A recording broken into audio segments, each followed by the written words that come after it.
Welcome to the Big Time Strength Podcast, featuring small school strength coaches making the big time where they're at. Today, our host, Coach Preston Peterson, interviews a high school strength coach who is creating a big time strength conditioning experience for their student athletes. Today's episode is sponsored by TeamBuildr. TeamBuildr provides strength conditioning software to athletics programs around the country. Whether you write your own programs or want access to over 100 templates, TeamBuildr can make your program more efficient, more accountable, and smarter when it comes to measuring your team's effort in the weight room.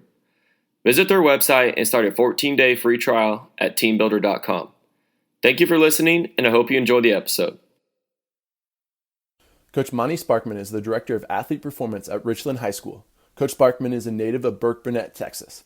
Coach is in his 6th year overall and 4th year serving as Director of Athlete Performance and Special Education Teacher at Richland High School, located in North Richland Hills, Texas.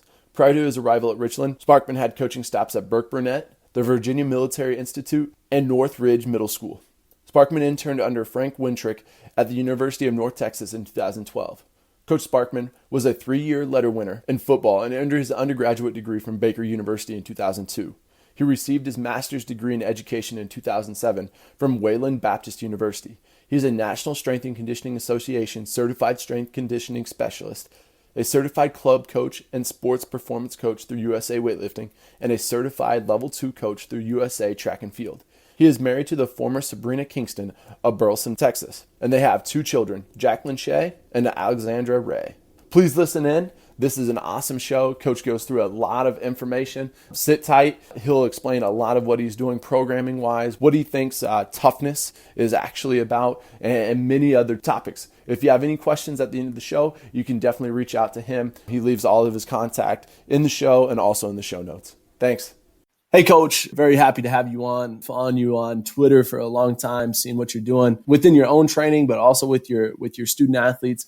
I'm just happy to have you on, but I want to start out the show kind of getting your background, let other people know where you've been at, where you're at now, and kind of what you're doing. Awesome, man. Coach, really appreciate you having me on. Thank you for this opportunity. First day of 2019, first podcast. So we're doing some firsts right now and rocking and rolling. But as far as my background goes, I'm from a little bitty town in Texas called Burkburnett. It at the time was a 4A school.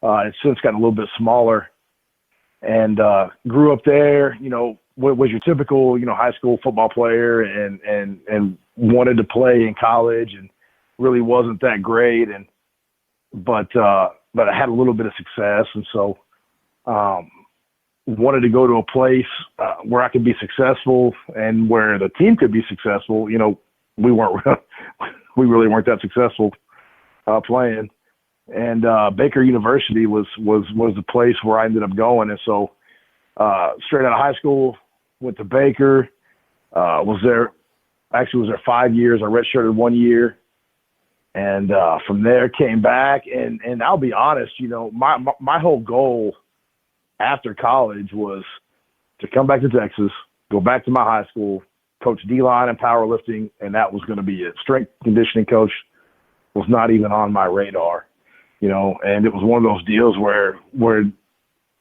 I didn't really know that you could do that. I didn't know that you could be a strength coach and get paid to do that. Our coach who did our weights was one of our position coaches, so we didn't have a strength coach in college. It was one of our 1 year was our DC, 1 year was our D-line coach, one of those type deals. So, it really wasn't on my radar that, hey, that's just something you could do. I came back, started grad school, worked at Midwestern State in their weight room, managing their fitness center, rec center, and the intramural program. And that's kind of where I first got the idea that you could be a full-time strength coach and get paid for it. That was also the time, this was 2003, 2004, that I got into powerlifting. So funny story, I actually missed my last football banquet. Those guys are going to kill me for saying this. I'm going to say it anyways.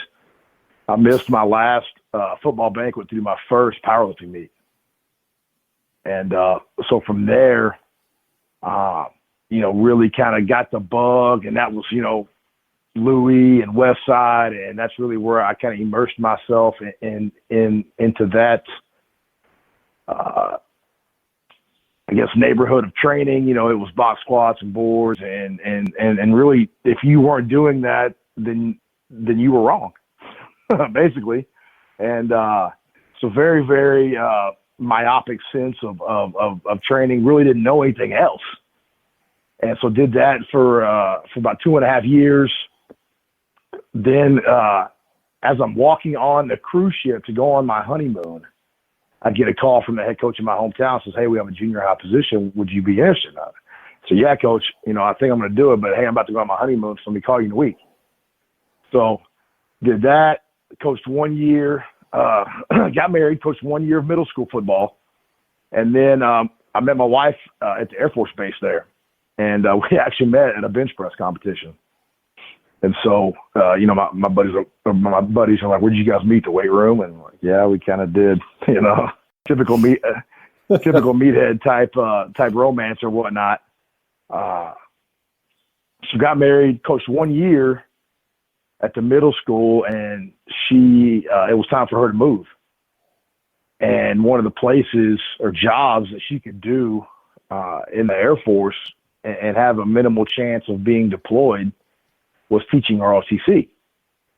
She was finishing up her master's. She didn't have it yet, but one of the places where she could teach ROTC without a master's was VMI, Virginia Military Institute.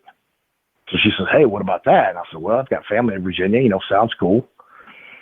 So we go up there to Virginia. You know, I'm trying to figure out what I'm going to do, you know, coming from 1 year of junior high coaching and going up there, and it's a small town. You know, there's a couple colleges. There's VMI, and then Washington Lee is there. And so from there, saw an ad in their paper about a club powerlifting coach. So send in my resume, get a phone call, and Chris Perry, their director of student life, he's like, "Hey, let's walk around. Let's see who else is on post, you know, to see what other options are out there, you know, because that really wasn't a full-time, you know, it was a stipend type deal, right?" So here we are, you know, guy from Texas, Flatlands, in Virginia. We're climbing up steps. We're walking down hills. We're going up hills.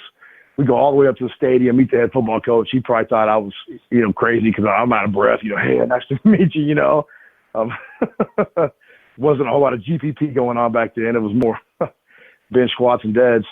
And then came back to the weight room and met the phys ed department head, Coach Cole. They had just had a guy leave late. He's like, "Hey, can you interview tomorrow?" I'm like, "Yeah." Well, this was like on a Monday. Interview on a Tuesday. Got the job on Friday. Boom, we're rolling. So for the next 3 years there, I taught in the phys ed department at VMI as an instructor, and then restarted. They had a powerlifting team at one point, but it had kind of died off, and they weren't really doing much with it. So I was able to kind of start a program from scratch. And so from there, coached 3 years of powerlifting, had some success, had a couple of national champions, you know, was really able to kind of bring that club to the forefront, do some cool things with that. But man, my time at VMI, Coach, I'll be completely honest, that's when my eyes were open. That's when I kind of grew into kind of the person I am right now, and was really fortunate. I had some really, really, really good mentors. I already mentioned Coach Cole, but Jay Johnson is you know, was phenomenal in opening my eyes to the world outside of West Side. You know, because at that time, like I said, you know, it was all powerlifting, and it was all, you know, that was it. That was the only way to train. That was the best way to train. And through conversations with him, Jay was a former Division I strength coach at Virginia Tech and Radford. And so he had, you know, some really cool experiences. He got to work under Mike Gentry. And, you know, so it was a really, really pivotal time for me to really expand what I thought strength conditioning was, is, and should be. And, without that time, I'm definitely not the coach I am right now. So 3 years into that, we ended up moving back to Texas, took another middle school job at North Richland Middle School, spent 2.5 years. So I go from Division I, academia to back to 6th grade PE and 7th grade athletics. And, it really wasn't that much of a change. It's just the kids were a little smaller. They pretty much acted the same, from a from a behavior standpoint. But so 2.5 years there, got a call from one of the high school that we fed into, and offered me a job. And I actually, the first time he offered it to me, I turned it down. I accepted it. Went about 3 days, and I told him, I said, no, I'm not going to do this. I'm going to go back to middle school. And at that point, I'll be real honest, I kind of, was accepting of the fact that, hey, I'll, be a middle school coach, and this is kind of where I'm supposed to be, and this is what I'll do. 2 weeks later, he calls me back. He says, hey, I got another position. Would you be interested? And it was a freshman. It was a freshman football and track position, and I said, yeah. I said that sounds a lot better. So took that. So that was 2014, and ever since then I've been at Richland High School. I was there for about 2 years as a sport coach and as a call it a assistant strength role. Our head coach had a guy already there in place who has become one of my closest friends. His name's Jake Johnson, and a tremendous mentor. One of the best human beings I've ever come across. And so he was already there, and that varsity football was his baby. And so when I got there, I kind of we kind of talked about, saying, hey, well, I'll run the freshman program, get those guys ready, almost in kind of like a block zero capacity. And, he had the varsity football guys. And then my first year there, I started training baseball. And so it was baseball and freshman football. And that was kind of what we did, because our school, and even to this day, our school does not recognize, me as a full-time strength coach. I'm still a football and track coach. And so did that for 2 years. Jake ends up getting a head football coaching job, and then boom, that I go into his role. And that's, up until that point, I'm coaching freshman football, I'm coaching track, and I'm trying to manage a significantly larger athlete group, because now you're talking, trying to get involved with every sport and then create those programs and then figure out a way to implement and also run those at the same time. And so long story short, here we are, been doing this as a head strength coach for 4 years now, and we've got just about every sport on board at Richland High School, training in some capacity.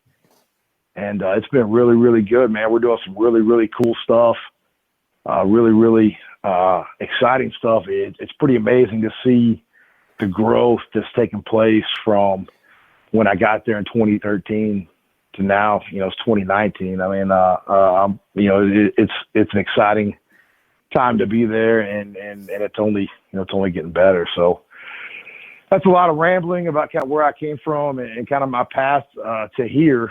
I forgot, man. 2012,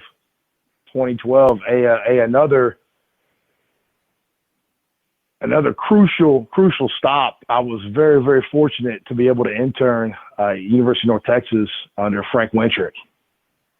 Reached out to reached out to a lot of coaches coming back to Texas when we were coming back, and not very many, or really none of them wanted a 30-year-old intern or a 32-year-old intern.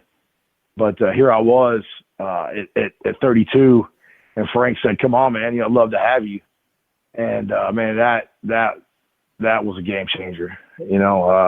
Frank's now at UCLA. He's been at BYU and UVA. Again, just another great mentor, another great individual who really understands the holistic view of training, and not just one piece of it, not just, the weight room or the field stuff, but it has a really, really good grasp on, what it needs to look like from a long-term standpoint. And man, my time there that summer with Frank and with Dave Trevino, who's now at DBU, was just phenomenal, man. And Frank's a guy I still keep in touch with to this day. And just, again, another person who I learned a tremendous amount from, and has been a great friend, but also a great mentor in this thing as well. And so that's kind of a snapshot of where I've been. Man, you have a lot of background to pull from, a lot of information, a lot of experience. That's a lot of great stuff.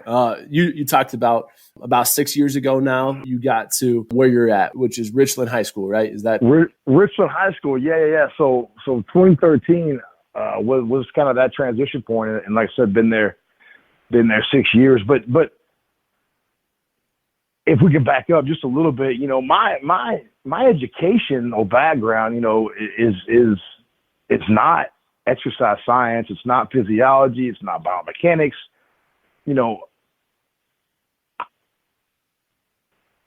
I like to tell people that I kind of backdoored this thing. Here I was, we came back to Texas in 2010, so I'm 30 years old. And I'm breaking into this profession, if you want to call it that, at 30 years old, with no really formal education. Everything I've learned, and I think this is some of the success that I've had is due to this, has been on the job or has been under the bar, and everybody talks about coaches should train, and I absolutely think coaches should train in some way, shape, or form, but a lot of my knowledge has been from the practical application standpoint. Does that make sense? No, I think that's awesome. And so, just from that and being able to kind of cut out the fluff and say, this works, this doesn't, and this is what we're going to do, without maybe some of the other,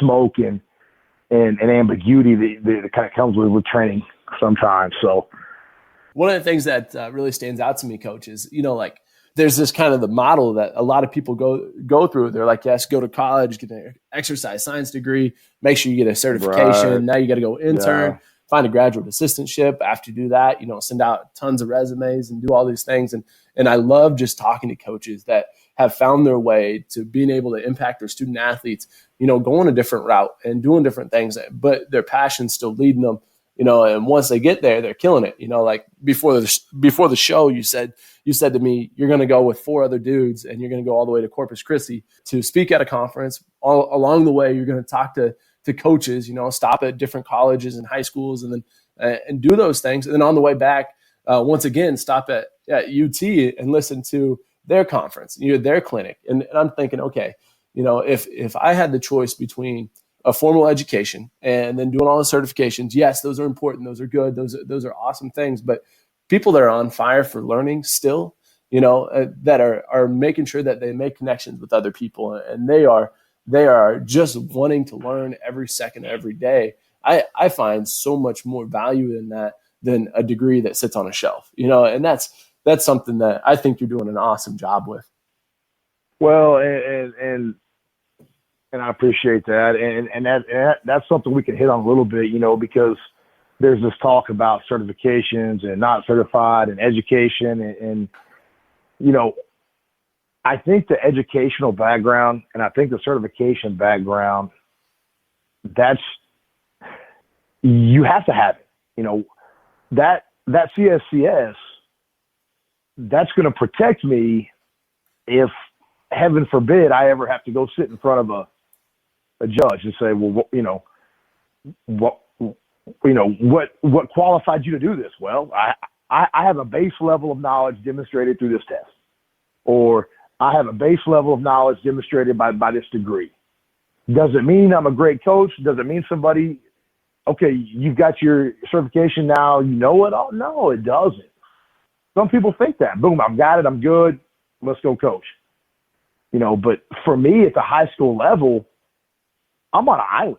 You know, it's just me and 16 other football coaches. And those guys don't want to talk about training. So if I want to learn, or if I want to find out something, I've got to call somebody, or I've got to go to them.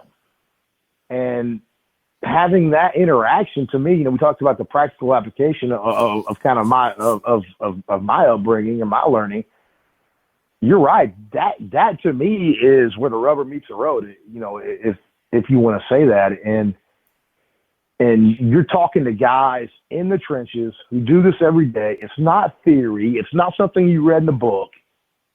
It's, hey, this is how I've done it, and this is what works for me. Now, how can you apply that to your situation? You know what I mean? Yeah, no doubt. And so you have to be careful with that, though, because like you said, you know, going and talking to Division I programs or even other high schools, you know, I'm not going to have the same athlete.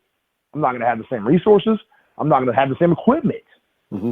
And so you can get in trouble by, well, this is what they do at Baylor. This is what they do at Nebraska. Well, look at the concept. Can you apply the concept of what they're doing to your 9th and 11th, 12th graders?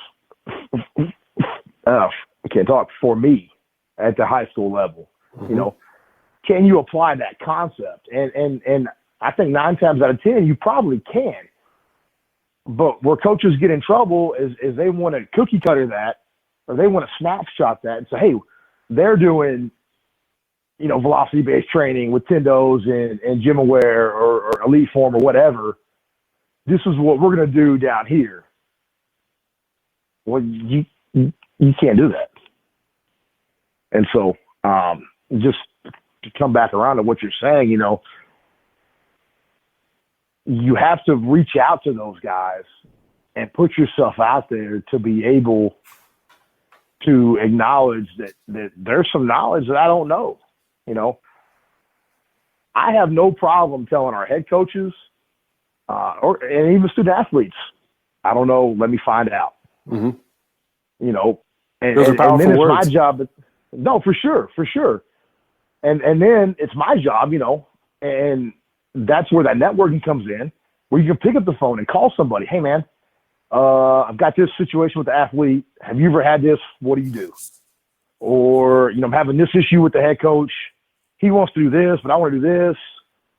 You know, how has that worked, or how have you done that? You know, and you know, being able to have those relationships, man, is paramount, because like I said, dude, I'm on an island by myself. Like, it's me as a strength coach. You know, there's no other staff. It's not, you know, like you've got 4 other guys and girls in there with you that you're able to bounce ideas on. You know, if I need something, I can pick up the phone, mm-hmm. or go to somewhere else and learn. And that to me is crucial. And that's the part I love. And to segue a little bit, we didn't talk about this, but I'll segue a little bit to our national organization, the NHSSCA. I think it's huge, man, because now you've created this instant network of coaches who are in the same boat, who are high school coaches, and who you're able to reach out to and lean on those guys when you have a situation come up. And I personally love networking with coaches. I love helping coaches if I can. And just that, man, you can't put a price tag. You can't put a value on that human interaction one-on-one. I mean, I think you got to have it. You're preaching to the choir with me, man. Right on. I love that. I think kind of echo what you said about the NHS SCA, man. That was a game changer for me. That is no doubt one of the biggest resources that's out there right now. Not only a resource, but a community of coaches that are on the same path together. And I think that is what the founding dudes of that whole organization have done is just unbelievable. To give a voice to coaches that there's so many high school strength coaches around the nation that really did not have a voice at the national level. And I love everything that they've done, because, this is part of the reasons why I can have conversations with high school coaches around the nation now, is because of that interaction that we've had at conferences, clinics, social media, those things. Sure. I mean, it is very, very powerful. For sure, 100%. That's, and the great thing about it is we're getting in on the ground level, on the forefront of this thing, and we're going to be able to look back 20 years from now and go, man, look at where we started from, look at where we are now, and the impact that we're going to have at the high school level, because we've all seen the posts, we've all seen the tweets, we've all seen the areas for growth, let's just call it that, at the high school level. Mm-hmm. And there is a distinct need. Mm-hmm. Our most qualified coaches should be with our youngest athletes, in my opinion. That's when you're going to make or break a kid. And so, as a coach, for me, you talk about doing no harm, that's the idea, is that when one of my athletes leaves and goes to your weight room or to any other weight room, that they're proficient. Mm-hmm. They may not have done every exercise in your program or know every exercise, but they're going to have the attributes, they're going to have the qualities to be able to pick it up and master it pretty quickly. And I just think at the high school level, we've got to have that. We've got to have coaches who care about student athletes and who put their needs first. And it's not about chasing numbers. It's not about wins and losses. It's about long-term athletic development and how we can develop this male or female appropriately, gradually, progressively in a safe environment, so that when they leave, if they're going to play collegiate sports, they can do that. Or, the best thing we can do is to give them the gift of movement, to set them up so that they have a love for movement. They have a love for physical development. And that's something that you can continue, hopefully until we're dead. I mean, there's another rabbit hole to go down as far as just like physical education and where it's at in America. You just talk about, okay, what you talked about right there is basically my mission statement. It's like a lifetime wellness. And what does that look like for our student athletes? Because yes, they're athletes right now, but what's that look like after athletics are done? And then, there's a small percentage that go on to college and do athletics, but then there's just a huge population where, after that, what does life look like? And like you're a good example of somebody that's going to stay active the rest of their life, just being able to follow you on social media and stuff like that. But you see that there's a love for that. And, that's something I want all people to see. I really do. I think that's a huge part of just the human interaction, the human, disposition is to continue to stay active. Exactly. It's funny. I tell people sometimes that the mission statement of our national organization should be stopping out ignorance. Because at the end of the day, that's what it comes down to. These coaches don't know what they don't know. Right. And so they're doing either what they feel is right from their own training, or what they did in college, or what they've seen somebody else do. So in their eyes, that's right. It's like, how many times has that happened to me or you too, right? Like I Oh, write no, a for program sure. 2 or 3 years ago, and I Yes. look at them like, No, what the heck without a was I doubt. thinking? Yeah. No, 100%, absolutely. Yeah, I'm not on a high horse saying that I've got all the answers. No, I'm telling you right now that I make daily mistakes when it comes to programming and training, and that's where I guess that quest for knowledge comes from, is because I owe it to my athletes, I owe it to my coaches to give them the best training experience I can. Yes. And the only way you're going to get that is through a continual development of knowledge, because, again, I'm preaching to the choir, but things change so rapidly with research, with just experience. Hey, did this last year, it was good, but we can do it better. Or talk to this guy, here's how he's doing it. Oh yeah, that makes sense. Let's modify it this way, And so, just again, putting yourself out there to be vulnerable, that I just think it's huge, man. And we have to have more coaches to be willing to do that, and the way we win those guys over is not by criticizing it. And again, we're going down a rabbit hole here, so just bear with me. It's not by criticizing them openly on social media. It's not by calling them out. It's by building relationships and through that educating them on what the standard is supposed to be, but so many times you see these guys, oh, look at this awful squat, or look at this awful clean. And that's not productive, man. There's enough negativity out there. So let's use this opportunity to build a relationship with somebody, not self-promote, but to build a genuine relationship.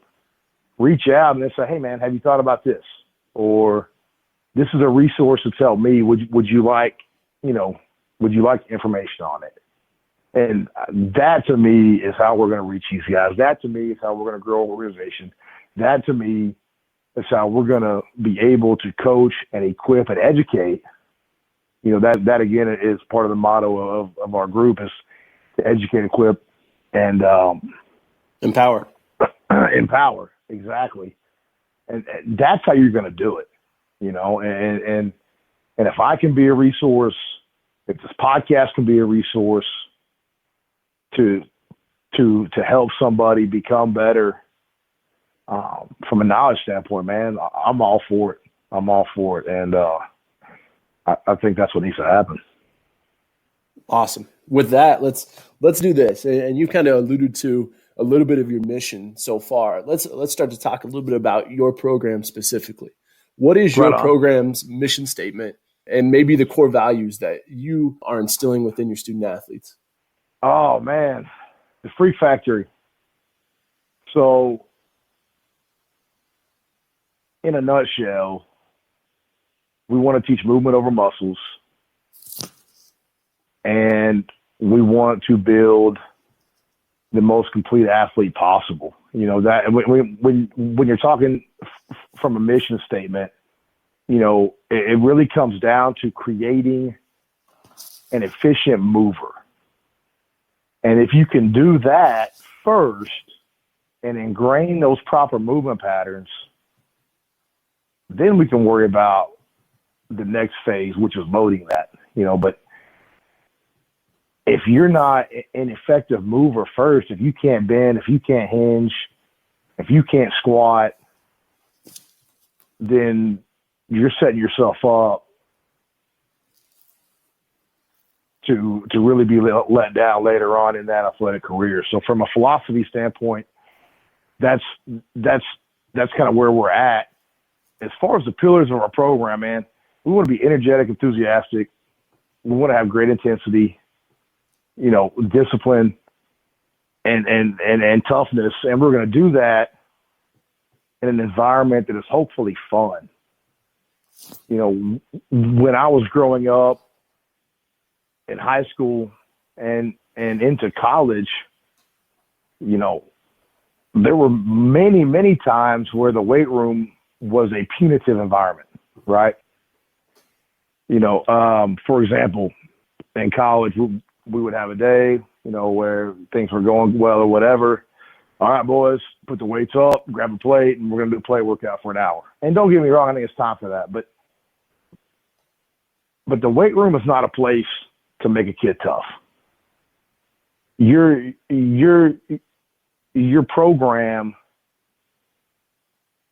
should be one where the kids want to come every day. I mean, does that make sense? Like, it's not a grinder type environment. And so that's just kind of what we've tried to do is we've tried to create, you know, by calling it the Freak Factory, because, you know, at the end of the day, I want our guys to be freaks. I don't want to create normal athletes. I want to create the most explosive, the most powerful, we don't want to be average. And so how can we do that safely, progressively, and in an enjoyable fashion? Mm-hmm. If any of that makes sense. No, I think that's awesome. I think I referenced this maybe in a different show, but one of my favorite things to think about is where you're programming fun into your actual program, right? Like when the student athletes are coming in, you know, like what's getting them through the door? Like, are they excited to come through the door? And you can see it on their face, you know, and I like it when I hear coaches say, you know, this is the first time I've ever heard someone say that, you know, toughness isn't going to be built in the weight room. And I think you have to ride a fine line with that. I totally understand where you're coming from. But I do think over time, that consistency, that discipline, the intensity, that energy, all of that stuff will end up playing into that toughness that maybe some people are doing in the wrong way. You know, like what you talked about when you're in high school and a coach says, okay, grab a plate, we're going to do it for an hour. Yeah. You know, like that's not, to me, that's not true toughness. It's not. No, it absolutely not. And what you just hit on is you know, what creates toughness is that consistency, is that showing up every day, is the attention to detail. It's not running 50 gassers. It's not doing sets of 50 or, you know, 5 sets of 20 on an exercise. But that's what so many people want to tie to that, you know? Yep. I'll go as far as to say, you know, kids are born with a certain amount of toughness. You know, that kid that we've all had in the weight room, that's that weight room warrior that's going to come in and bang his head on a bar, or, you know, just loves it, or can go until he can't go anymore. That kid's going to be that way, whether he's in your program, my program. That's just the way he's born. And so I think we have to get out of that mindset of making them tough. It's no, let's give them a skill set. Let's give them tools. And then within that tool belt, all those things combined, then you're going to have a quote unquote tough athlete. Mm-hmm.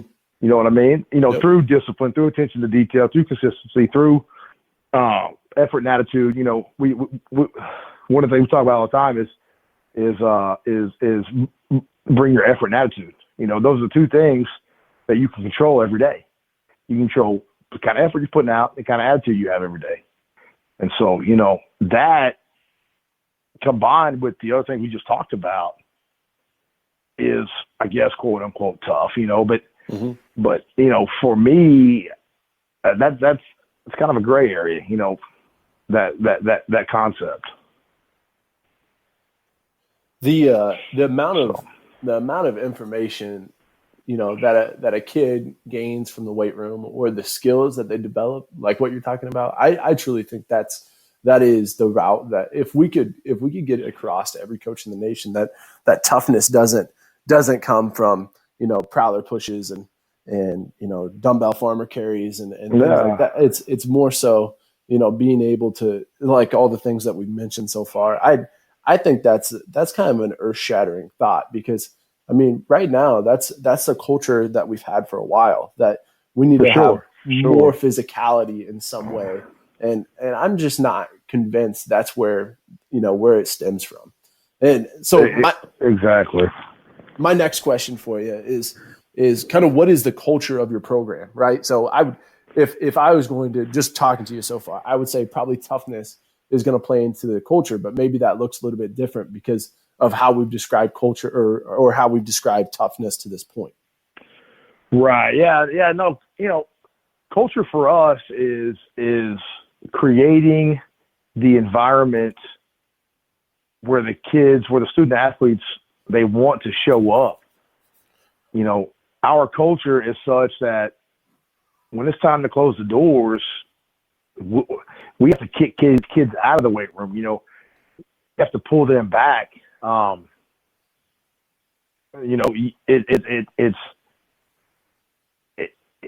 It's kind of like,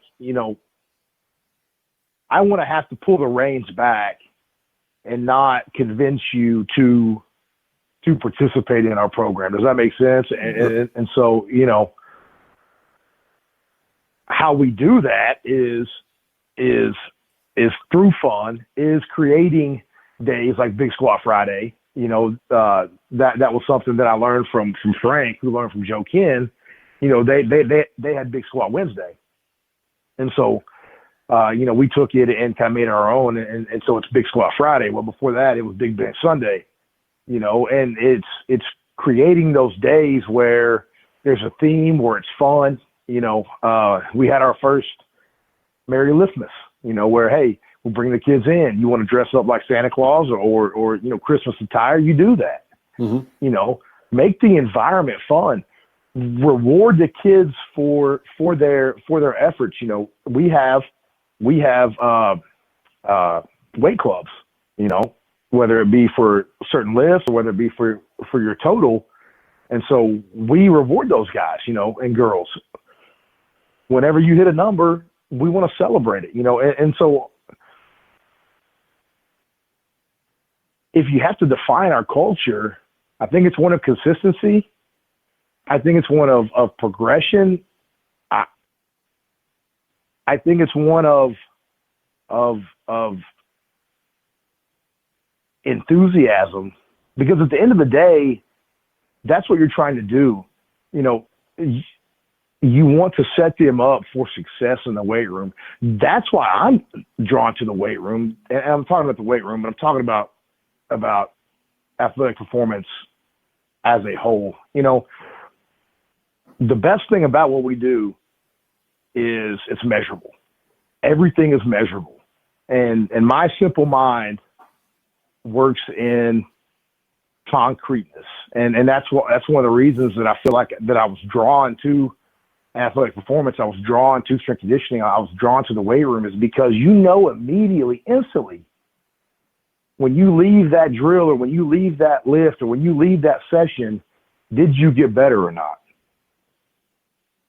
As an athlete, you don't always know from a practice or even a game per se. Now, from a score standpoint, hey, did we win or lose? But the hard part is, did you get better? Well, is it more tackles? Is it more yards? Is it more catches? Is it more PBUs? Is it INTs? How do you measure that success? Well, in athletic performance, we measure it every day. And so our job as strength coaches is to be able to set our kids up for success, and so that they leave that weight room or that field or that court or wherever it is we're training that day, knowing that they did something better than they did yesterday. And that, to me, is what creates your culture, that success, and that's what gets them hooked.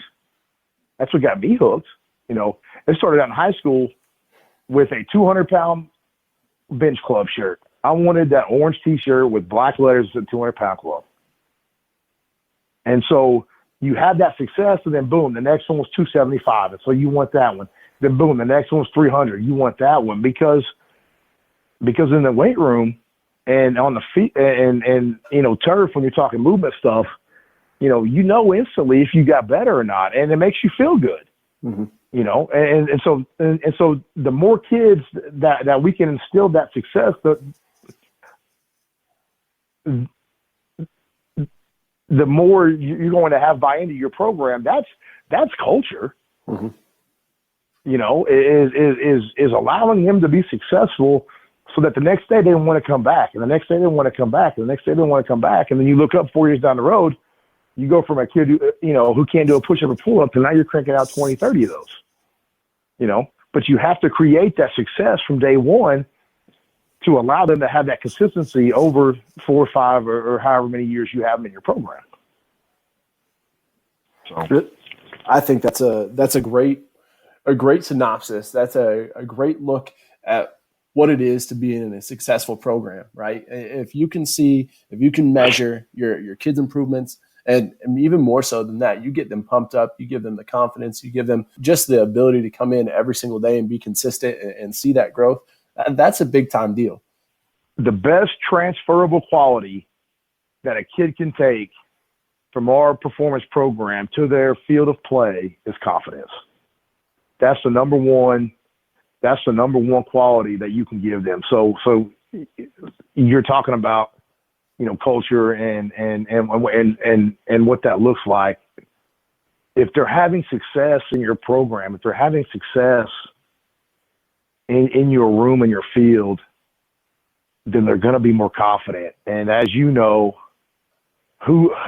what sport coach doesn't want a more confident athlete, right? Right. Because then they're going to be able to execute when they need to, when it matters most. Mm-hmm. And so if you can make them bigger, stronger, faster, less susceptible to injury, all those things we want to do, and then they have confidence on top of that, man, that's a special athlete, right? Right. I mean, what athlete doesn't want that? For sure, yeah. Just in general, it's kind of like the quote that's out there floating around a lot. Like, there's never been a single person that said, I wish I wasn't as strong as I was. I wish I feel too strong or something. It's like the same thing with confidence. It's like, man, I just wish I wasn't this confident. Nobody says that, and so I think that's a great point, Coach. And here's the next question for you: what's a unique way that you're making the big time where you're at? And I know it's not comparative to other programs. That's not what I'm trying to say. I just want you to say what do you think just makes your program special? Yeah. So, we've talked about it a little bit with creating that environment, but I think more than that, it's creating a plan and having a plan, not just in training, but just in how are you going to improve your program, whether it's from a facility standpoint, whether it's from a culture standpoint, whether it's, hey, we've got new water bottles. We call them tanks. We put our logo on them. Hey, you do something good? Here's a tank. Hey, you get a new max. Here's a tank. Things like that, making them feel special. We have pictures all in our field house of our athletes doing great things. And we do that because we want them coming in and again fostering that level of confidence and the more that we can help build them up, the better they're going to perform. Mm-hmm. And so doing the little stuff like that, having the theme lifts that we talked about, we did we did the Christmas theme. We did a Halloween theme. We've done a 4th of July theme. And so having days like that that allow you to, again, have fun and to make your program different. From a facility standpoint, staying ready so you don't have to get ready. We had a situation this spring where we had some issues with the pipe busting and with our flooring. Well, because of the relationships through our organization and just through, being able to meet people, I was able to have a plan ready to lay down some new flooring, and that plan was already in place before this happened, but because I had it in place, that process was able to happen naturally. If you don't have that in place, then you may not get what you want. Does that make sense? Yes, sir. Another example about planning. Before the break, I met with one of our vendors to create kind of my dream weight room. What would it look like if somebody came in and said, Monty, we're giving you X amount of dollars to create your room? Now, I don't know if that's ever going to happen. It may never happen. But I'm telling you right now, I've got a plan that I can go, boom, here's what it looks like. Here's what's going to cost. Here's the equipment I want. So that if that time comes, it's there. So you talk about making the big time where you are. It's not necessarily about the bells and whistles you have. It's how can you make those kids feel special in your program? And again, I think we're doing a good job through our clubs, through our theme lists that we do, through having great planning. So we do get a chance to upgrade. We give them something they can be proud of, and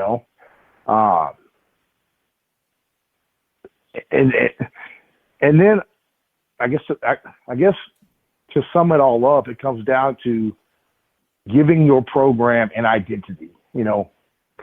We call our weight room the Freak Factory because I want them to identify with, we're doing this so that I become a freak. I don't want to become average. I don't want to become above average. I want to become a freak. We call our training the dark side. I mean, what makes it the dark side? Well, nothing. I mean, it's just, it's an identity that they can latch onto that it gives them an identity. And so that's how you make your program the big time, create an identity that's different from everybody else. Mm-hmm. I guess to sum it up. I like that. That's very good.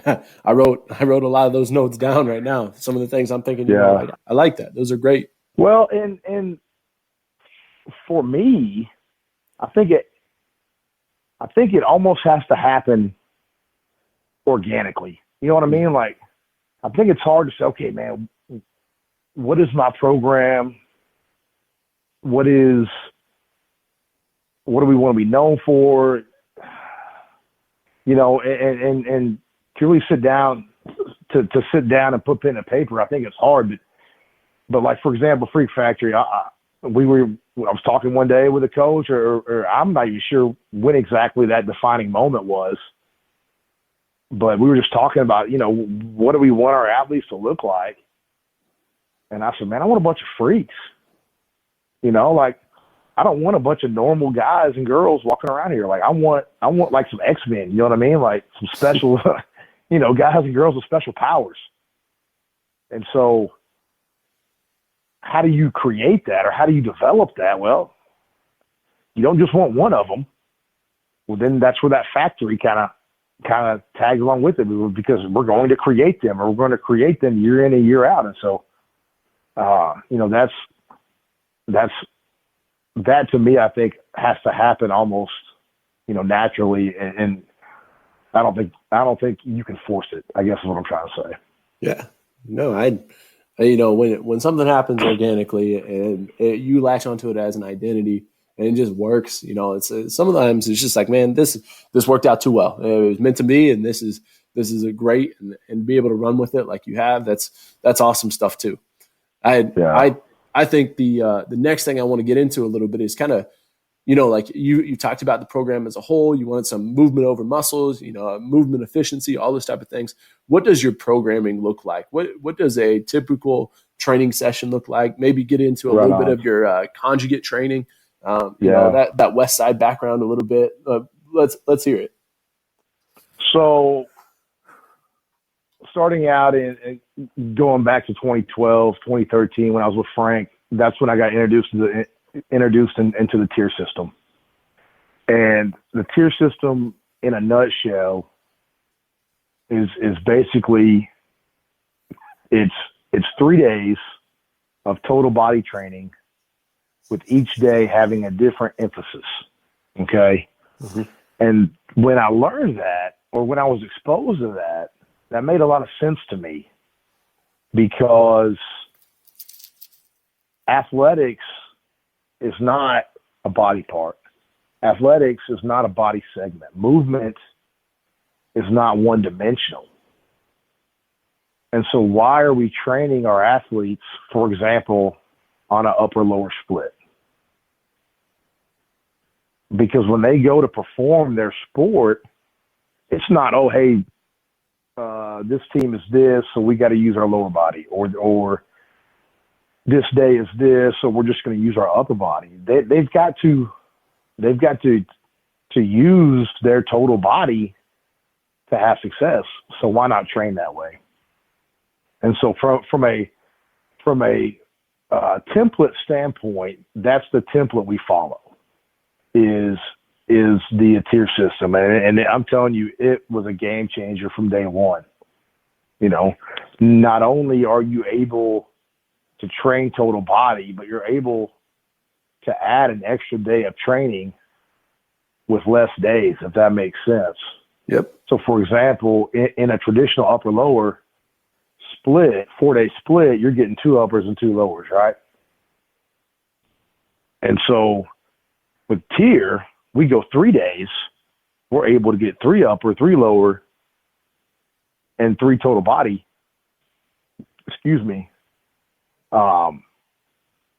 Exercises done with one less day. So now, instead of, you know, trying to fit in movement in a 4-day split, we're able to have 2 days of movement, and then we can also add more. So that's kind of our template. We're a 3-day-a-week weights with a 2-day-a-week emphasis on movement, and that changes depending upon the time of year that we're in. But that's kind of a basic template. Now, what that looks like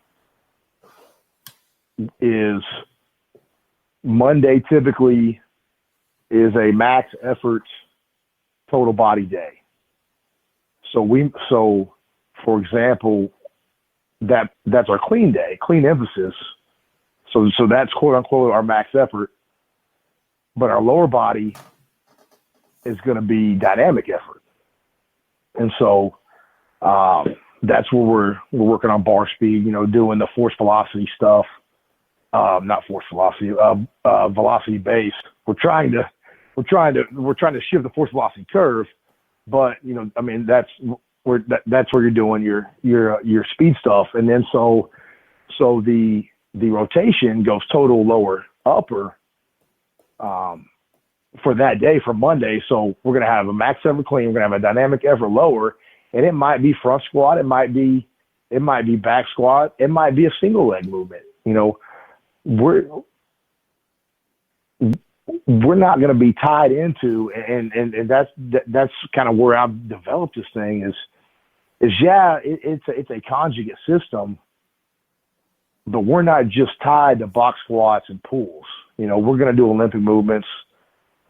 We're going to vary that as needed, you know, based on the needs of our athletes, but based on the time of year as well. So that second tier on Monday, it might be a box squat, but it might be a front squat. It might be a goblet squat. It might be a single leg. It might be a jump. Okay. And then the upper body movement for the day is going to be some type of repetition work. For the upper body, it might be a single arm movement. It might be a push-up variation.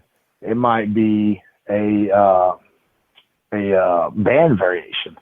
And so that's kind of where you get that conjugate system is we're able to marry max effort, dynamic effort, repetition effort, and plug it into our tier. So, for example, Monday is quote unquote our dynamic effort lower day. Well, conjugate and then talking, and talking with Louis and reading his stuff. Well, 72 hours later, you better be doing a max effort squat. Well, so that's where we got Big Squat Friday from, was that we want to be great squatters. We want to be efficient squatters. And so we put that on Friday. Why? Because that's game day. And so put your most important movement, or the movement you want to hang your hat on, put that on the most important day. Does that make sense? Mm-hmm. And so now the rotation becomes lower, upper, total. And so this is where I've kind of had to be creative, because in our weight room, we can't simultaneously do a squat and a bench in the rack. We've got 14 racks and 14 platforms.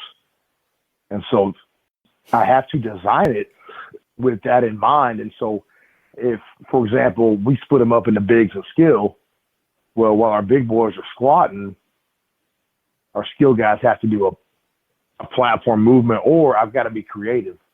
And so now that we have our inlay platforms, we're able to bring those benches over to the inlay platforms, and now we can do some presses off of that to kind of give us a dynamic effort feel.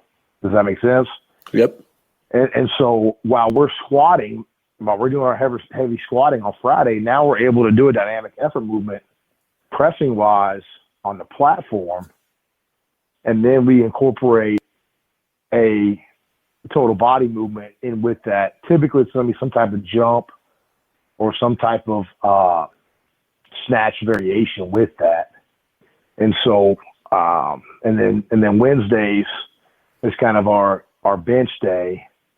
And that's where we'll do, so then it goes upper, total, lower. So we'll do a heavy bench. We'll do a dynamic effort clean complex typically is what that looks like. And then some type of repetition method, lower body, which here lately has been a goblet squat to a low box, rep wise, or for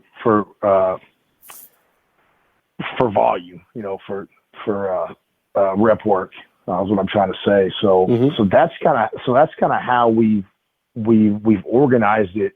And I'm speaking in terms of a football mindset. But I've done it that way with baseball. We're doing it that way with volleyball and girls basketball right now, and even men's and women's soccer. So it's not a football style of training. It's you can use it for all sports. Now when you're talking about your max effort work, that's where that's going to change from sport to sport. And that's where you kind of got to be creative. And that's where you better have a diverse toolbox to draw from, because you're probably not going to be doing a max effort good morning with, for example, with girls soccer. They're probably not going to buy into that. So you're going to have to be careful on how you program that, but just some of our variations, we'll go high box, we'll go low box, we'll go close stance, wide stance, we'll go reverse band, we'll go off pins. We'll also do some max effort rep work where you give them a rep range, like, hey, today we're hitting triples. And so you're able to have that variation, because, that's the whole idea too, is that you have the movement variation with that. And so that's how you're able to do that without necessarily having some of the bells and whistles that they have on the west side that we don't have. Does that make sense? No, that makes perfect sense. Not to copy off of you or anything. I kind of follow that same type of tier look throughout the week. And my next question, it's smart because it makes sense. Mm-hmm. I think everybody should use tier system if we're talking about training our athletes efficiently and effectively, because it just makes sense. So I don't think it's copying. I think it's, hey, this stuff makes sense. So I'm doing it too. I'm rereading through Joe Ken's book right now, and dude, it's awesome. Yeah, it's unbelievable. It just makes too much sense not to implement. Here's my next question though: is what's this look like for you guys in season? And kind of the way that we run it is we're going to do similar. We're still going to stay with the tier. We change up the volume. We make sure the intensity stays high, the volume goes down. And we're going to flip the days around a little bit, though, because, like, say for in-season football, to carry on with your example, I'm trying to put the squat as far away from game day as possible. For sure. So in-season squat day becomes Monday. Mm-hmm. Okay. And then that's going to be some type of dynamic effort pull. It could be a clean pull. It could be a clean. And then repetition upper work. And then Wednesday becomes our quote unquote max effort upper, mm-hmm. and then max effort clean work. And then we'll throw in some single leg work on Wednesday also.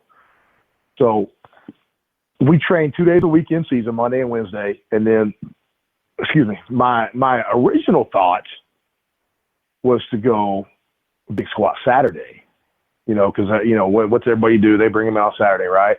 Right. Well, what I ran into was a time component from the head coach. Number one, he says, "Hey, you got this much time." Well, that's really not enough time to effectively get done what we want to, right? And then number two, you've got those guys who just played 70, 80 snaps who are beat to heck, and then they're not going to want to get under a squat bar, right? Right.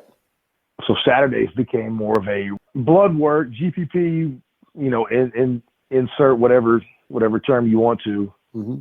That became our movement quality day, where we're doing tempos, where we're doing soft tissue work, where we're doing range of motion work.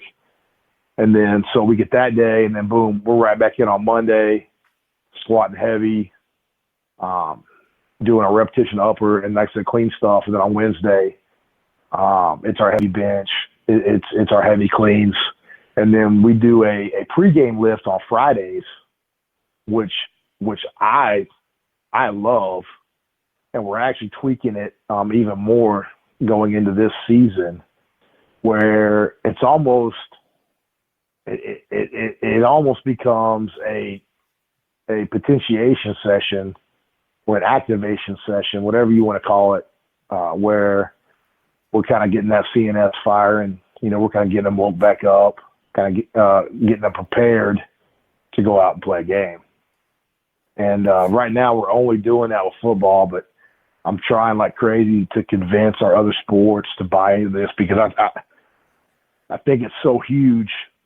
I think it can be a weapon, to get your athletes primed physically, central nervous wise, to go out on the court or on the field or whatever it is, to then be ready to move explosively and dynamically during the game.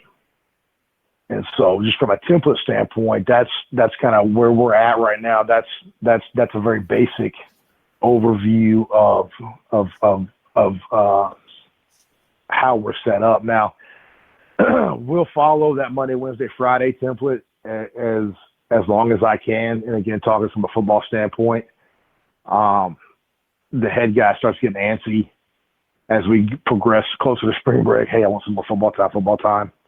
At that point, we'll go to a Monday, Wednesday, Thursday, or a Monday, Thursday, Friday. And then so it just becomes, Monday's still our clean day, Friday's still our squat day. and then we just play with that Thursday from an upper body standpoint. And we'll back off on the lower body stuff just because we know that we're fixing to blow them up that Friday, if that makes sense. Yep. But as far as our other Olympic sports, they'll follow kind of a Monday, Wednesday, Thursday template. And again, just to kind of touch on this part of it, this is something that I picked up from Frank, and it's resonated with me. It makes sense again, and I think a lot of coaches miss the boat with this. Is that all training programs are incomplete in nature? We're not going to create a program that addresses every bioenergetic, that addresses every movement quality, that addresses every strength deficit each session. And so it's our job as a strength coach to manage and manipulate and ramp up when we need to ramp up and back off when we need to back off and create priority levels. Because, at some point that bucket of water is going to get full and you're going to start overflowing, and that's when your injuries are going to come. That's when your guys are going to get burnt out. And that's when we get all those bad things that we as coaches don't want to see, the overtraining, the, heaven forbid, rhabdo, and those kind of things is when we keep pushing and pushing and pushing. Mm-hmm. And you try to get everything in. You can't do that, man. Yep. You can't do that. So, we have to be effective stress managers. We can control that, and it's our job to do so, to put our athletes in the best chance to have success. Yeah, and as a strength coach, a lot of times you're kind of that mediator, the moderator, the go-between between the athlete and the sport coaches. To say what's in the best interest. So, perfect example. Going into Christmas break, I was talking with one of our coaches, and they said, "Hey, coach, we're about to go on a 5-day break. Can you write them a home workout they can do at home for 5 days?" I said, "Coach, let them have a break.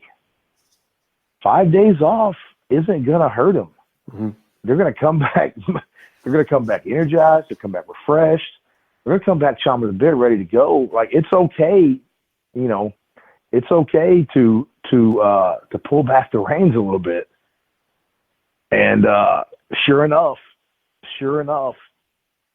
the first time that team was back in the weight room, they're smoking PRs. And and I'm using the sport coach as an example, but as a strength coach in general, we have to look at it through a less is more approach. It's not how much can my athlete handle? It's not how much can I put on them? It's what's the minimal amount to get the maximum results. And that's hard, man. And you talk about, where I failed as a strength coach, where I make mistakes all the time, is probably in that neighborhood of wanting to see, hey, how much can I put on them? How far can I push that needle without breaking? And I think that can be a very, very dangerous way to look at your training. I think if you look at it from a minimalist approach of, hey, what's the least amount I can do to get the most amount of return, that's going to give them, again, the best experience, but it's hard, man, because, we as coaches want, and I'm talking through me, that's something we want to hang our hat on, right? Is man, hey, we just killed them today. We put them through this tough session and we really smoked them. And I think it's fine to do that every once in a while. Don't get me wrong. But if that's what you hang your hat on, or if that becomes the identity of your program, I think you're setting yourself up for some really, really broken athletes at, later on down the road. Right. Just not to beat a dead horse, but another analogy that I heard at a conference was from Jeremy Hefner. Jeremy Hefner was a Baylor women's basketball strength coach, tremendous guy, tremendous person, heck of a strength coach. He used the analogy of a credit card, and that stuck with me. Of, you take a credit card, and he was referring this specifically to the spine, but I think it applies generally. You take that credit card, and you can bend it once or twice, and everything's okay, right? But what happens when you start repeatedly bending that over time? What happens? Well, you start to develop wear spots. And if you keep doing it, eventually, and the thing is, we don't know when that is, that card's going to break. Well, you can push your athletes and push them and push them and push them, but eventually they're going to break. And I think that's a scary mindset if that's how, if that's something you hang your hat on as a strength coach. The best thing about high school athletes is they adapt to anything, right? The worst thing about high school athletes is what? They adapt to anything. You with me? Yeah. And so sometimes you have to you have to be self-aware of is what I'm doing appropriate, I guess is what I'm saying. So yeah, I don't know.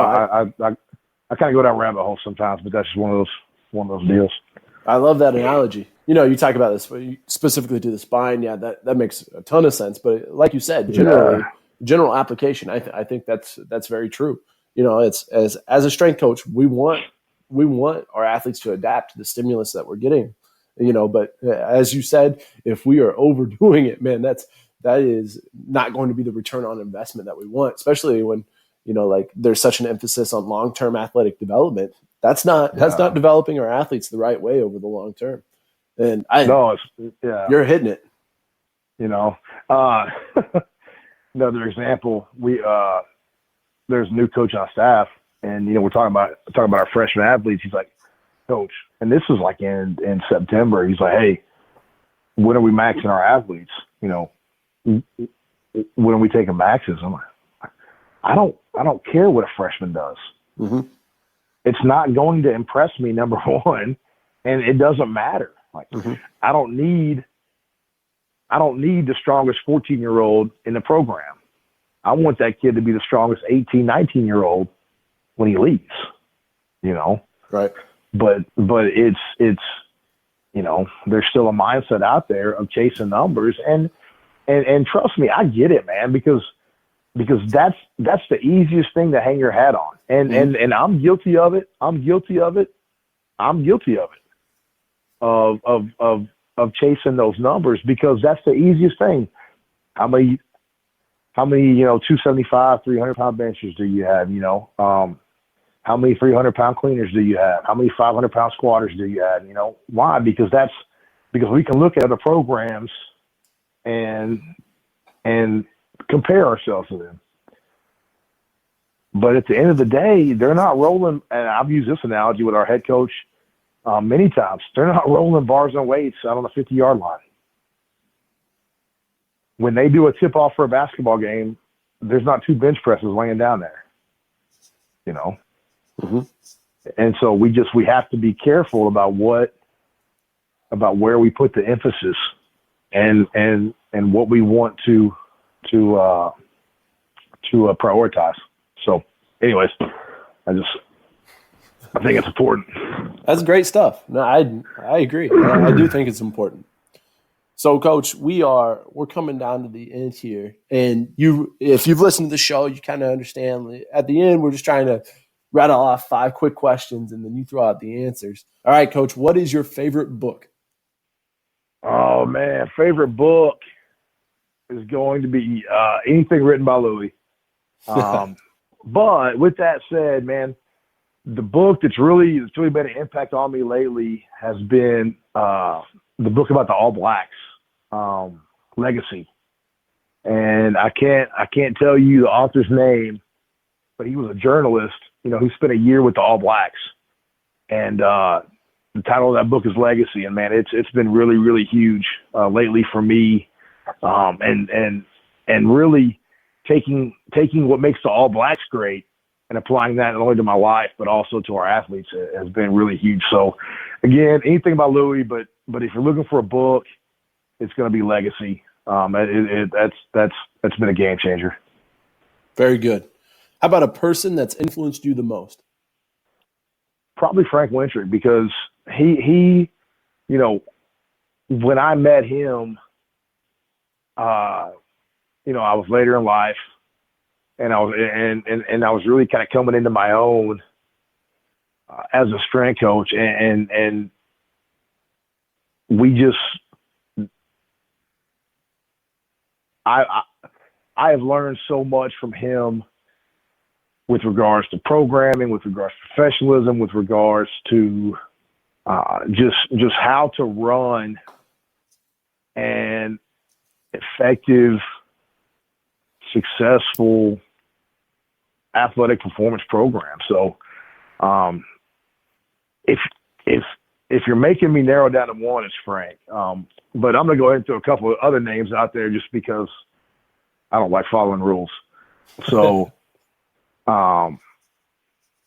Keith Caton, he's now at Syracuse, with another huge influence on me. You got the guy who I replaced, Jake Johnson. He's the head football coach in Millsap, Texas. Again, phenomenal person, phenomenal coach, phenomenal strength coach. Huge impact on me. Joe Ken, obviously, Louis. I've been fortunate, and I'm sure there's others. Ryan Horn at Wake Forest. Tanner Kolb is a good friend of mine at West Virginia. Again, we met 15 years ago at a Jim Wendler seminar. Again, has influenced me. I've been fortunate. We talk about standing on the shoulders of giants. I mean, I've been fortunate to be around some really, really special people, and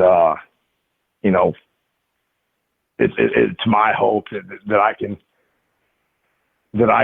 be that person to an up and coming coach, or anybody really, and can help inspire and help them, in their journey. So that wasn't just one, there's a few of them, but again, I feel like those guys are special to me. That's a great list, Coach. How about your favorite quote? Frederick Douglass, it's easier to build strong children than to repair broken men. Very solid one. That one's up on a lot of walls. I like that one. Yeah, and that's but it just makes so much sense, because when you're talking about what we're doing at the high school and middle school level, man, we're trying to build strong children, and that strength is not just physical strength, but it's mental strength, it's movement strength, it fits, man. And then I think it was Aristotle, and this was in Dave Tate's Under the Bar book. And if you haven't read that, that's another really good book, 12 Lessons from the World of Powerlifting. I think it was from Aristotle. It said, the man who wants to move the world must first move himself. And I think you talk about change and changing, and if you want to change, it's got to start with you. I don't know, was it Mother Teresa or somebody who says, be the change in the world you want to see, or something? I think it was Michael Jackson. Yeah, exactly. Exactly. Michael Jackson, There you go. So, yeah, those are just a couple quotes that have stuck out to me. But the Frederick Douglass quote, man, I think it really pairs up philosophically with kind of what I believe and how I think it needs to be done. Yeah, very good. All right, if you have 15 minutes to train yourself, what are you doing? This is going to be a curveball to a lot of people because I'm guessing people out there are going to think I'm going to say bench press. But if I've got 15 minutes, is this for me or is this for an athlete? Or for you yourself. For me, myself, if you told me I got 15 minutes to train and that's all I've got, I'm probably going to deadlift. And I know that's a shocker because I promote and I hang the bench press in such high regard. But I just feel like when you're talking about strength and you're talking about most bang for your buck in a short amount of time, and it's my worst lift personally and has been for a long time, is deadlift. So if I've got 15 minutes, I'm going to get in there and pull and try to get better that way. Nice. All right, small school strength coach who's killing it and deserves a shout out. Without a doubt, I've said his name a couple of times, but it's got to be Jake Johnson, and he is a mentor. He is a friend. His team. His high school team just made the playoffs for the first time in 4 years. No, it's been longer than that. He's been there. This is his fourth year, made the playoffs for the first time. But he's a head football coach. He's an AD. He's also the strength coach. And you talk about a guy who is making the most and talk about big time is Jake, hands down. So when we're done, I can give you his contact info. He's somebody who people need to hear about. I mean, because he's getting it done. That's awesome. All right, I'll have to reach out to him. Yeah, for sure. And then, what is the best way for people to reach out to you? You know, you put a lot of information out there, a lot of experiences that you've had. If somebody wants to reach you, which way should they do that? Yeah, so they can find me on Twitter at Monte Sparkman, and it's MonteSparkman. Instagram's the same. Those are really the two main platforms socially that you'll find me on. I'm also on Facebook, but I think Facebook's becoming antiquated maybe a little bit. So definitely Twitter, Instagram, and my email is monte.sparkman@birdvilleschools.net. Those are going to be the best ways to reach me. I'll be happy to give you my cell phone number through that outlet. And that's really the easiest way for me to kind of interact is to pick up the phone and call somebody, and of course text, I'm on my phone probably a lot more than I should be, but that's going to be, the best way to reach me. And I try to be prompt whenever somebody reaches out, and I will share and give anything that I have, because part of being a coach and being a good coach is we have to be great thieves, and everything I have is stolen. I mean, nothing out there is new. People want to try to create this stuff and, oh man, this new training system or all this and that. Man, it's not new. And so everything I have is completely open, and if it's something I can do to help somebody's program or to help them, then by all means, that's what I'll do. And my doors are always open. So if you're ever down in Texas or anybody else, wants to come down and watch a session or come in and talk shop, man, be happy to do that at any time. And hopefully this gets out there and hopefully helps somebody, somebody. And again, I'm looking forward to the new interactions that come from this and learning, because again, that's what we're trying to do is learn from each other and, again, provide a better product for our athletes. So I'm looking to learn from everybody who's out there as well. So, I have no doubt this will be a great resource for others. And I appreciate you taking the time to come on and to share. as much as you did, and then also be so willing for others to reach out to you. No, hey, my pleasure, Coach. My pleasure, and it's been a great experience. And thank you so much for giving me this opportunity to kind of talk a little bit about our program and me and kind of where I've come from, and hopefully a little bit about where I'm going. Very good. All right. Thanks, Coach. All right. Thank you.